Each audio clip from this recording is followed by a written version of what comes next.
साथियों नमस्कार।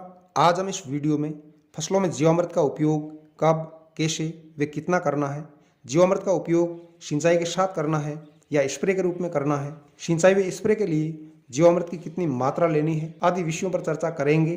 जीवामृत सर्वोत्तम प्राकृतिक खाद होने के साथ साथ जैविक कीटनाशक भी है, अतः इसका उपयोग दो प्रकार से किया जाता है। फसलों में खाद के रूप में सिंचाई के साथ व स्प्रे द्वारा तथा जैविक कीटनाशक के रूप में स्प्रे द्वारा। साथियों, जीवामृत पेड़ पौधों व मिट्टी के लिए संजीवनी बूटी का कार्य करता है। जीवामृत से खेती में फायदों के बारे में स्पष्ट कर दूं कि आप अपनी फसल में यूरिया, डीएपी, पोटास, सल्फर व अनेक प्रकार के महंगे कीटनाशकों के उपयोग से जितना उत्पादन प्राप्त करते हैं, उससे कहीं ज़्यादा उत्पादन एकमात्र जीवामृत के उपयोग से प्राप्त कर सकते हैं, क्योंकि जीवामृत में पौधों के लिए आवश्यक सभी प्रकार के पोषक तत्व पाए जाते हैं। जीवामृत का सबसे बड़ा फायदा यह है कि रासायनिक उर्वरकों व खारे पानी से बंजर व मृत हो चुकी जमीन को भी जीवामृत के नियमित उपयोग से उपजाऊ बनाया जा सकता है। जीवामृत के उपयोग से किसी भी फसल या पेड़ पौधों में कोई साइड इफेक्ट नहीं होता है, अतः सभी फसलों में जीवामृत का उपयोग बेहिचक कर सकते हैं। खाद के रूप में जीवामृत का उपयोग सिंचाई के साथ किया जाता है। अनाज, दलहन, तिलहन व सब्जी की खेती में जीवामृत का प्रथम उपयोग बुआई से पूर्व किया जाता है। इससे पिछली फसल के अवशेष, खरपतवार व खेत में डाली गई गोबर की खाद पोषक तत्वों में बदल जाती है। जीवामृत के उपयोग से बीज की अंकुरण क्षमता में जबरदस्त बढ़ोतरी देखी गई है। 100 से 120 दिन में पकने वाली फसलों में 4 से 5 बार जीवामृत दिया जाता है। सब्जी वर्गीय व बागवानी फसलों में 15 दिन के अंतराल से हर सिंचाई के साथ जीवामृत का उपयोग किया जाना चाहिए। 1 एकड़ या 2.5 बीघा में खड़ी हर फसल के लिए 200 लीटर जीवामृत पर्याप्त है। इसे आप फव्वारा सिंचाई, ड्रिप सिस्टम या नाली सिंचाई के रूप में पानी के साथ दे सकते हैं। अगर आप जीवामृत का स्प्रे करना चाहते हैं तो 10 लीटर पानी में 1 लीटर जीवामृत मिलाकर सिंचाई से ठीक पहले स्प्रे करें। स्प्रे करने से जीवामृत फसल में खाद के साथ साथ जैविक कीटनाशक का कार्य भी करेगा।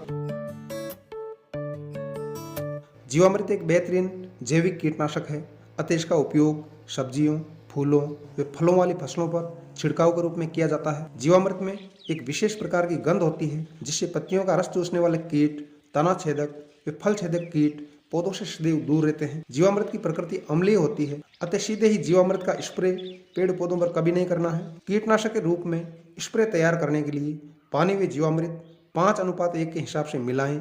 घोल बनाने के लिए बाल्टी में 5 लीटर पानी लेंगे। अब इसमें 1 लीटर जीवामृत मिलाएंगे।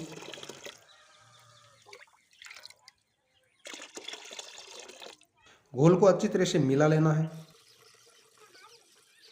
कीटों व रोगों का सर्वाधिक प्रकोप सब्जियों की फसलों में होता है।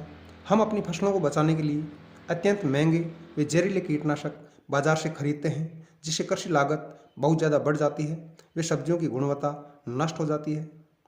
जीवामृत का खर्च न के बराबर है, अतः हम जीवामृत के उपयोग से दवाओं पर होने वाले भारी खर्च से बच सकते हैं।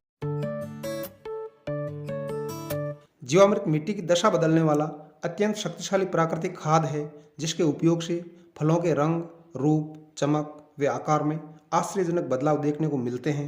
अतः आपको अनार, अमरूद, नींबू, संतरा, केला, पपीता व बेर के बगीचे में जीवामृत का उपयोग आवश्यक रूप से करना चाहिए।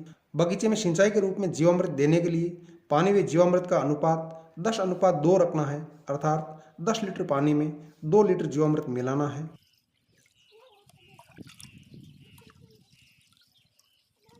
पौधे को जीवामृत देने के लिए पौधे के चारों ओर आधा फीट जगह छोड़ते हुए खुरपी से हल्की खुदाई करनी है।